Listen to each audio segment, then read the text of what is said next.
হৈছে মই সেইকাৰণে এটা কথা স্পষ্ট কৰি দিব বিচাৰোঁ 2021 কোভিড পৰিস্থিতিৰ কাৰণে প্ৰথম মেট্ৰিকৰ সিলেবাস 30% হ্ৰাস কৰা হৈছিল ইয়াৰ পাছত সময় বাগৰিল পৰীক্ষা যিমানে ওচৰ চাপি আহিল তেতিয়া পৰীক্ষা ওচৰ চাপি আহোঁতে সেবাই তেতিয়াই এটা সিদ্ধান্ত লৈছিল যে আৰু 10% সিলেবাস কৰ্তন কৰাৰ কাৰণে অৰ্থাৎ সৰ্বমুঠ 40% সিলেবাস সংকুচিত কৰাৰ সিদ্ধান্ত 2021 চনতে সেবাই লৈছিল আৰু সেইমতে প্ৰশ্নকাকত প্ৰস্তুত কৰিছিল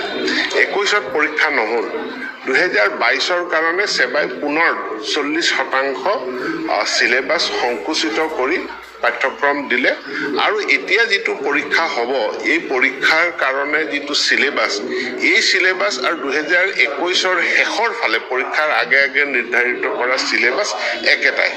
সংকুচিত 40% সংকুচিত পাঠ্যক্ৰমৰ ওপৰতে 2021 চনৰ প্ৰশ্নকাকতখন প্ৰস্তুত কৰা হৈছিল পৰীক্ষা যেহেতু নহল পেকেট খোলা নহল কি সম্পূৰ্ণ সুৰক্ষিত অৱস্থাত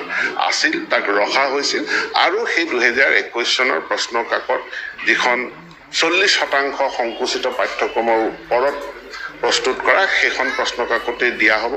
ইয়াক লৈ কোনো শিক্ষাৰ্থী তেওঁলোক চিন্তিত হোৱাৰ কোনো কাৰণ নাই বুলি মই সকলোকে জনাইছো স্পষ্ট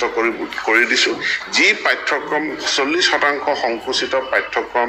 সিলেবাস দিয়া হৈছিল তাৰ ওপৰতে প্ৰশ্নকাকতখন আছে তাত কোনো পাঠ্যক্ৰমত নথকা বিষয়ৰ কোনো প্ৰশ্ন নাথাকে এই কথাটো মই সকলোকে স্পষ্ট কৰি দিছো সকলোৱে আশ্বস্ত থাকক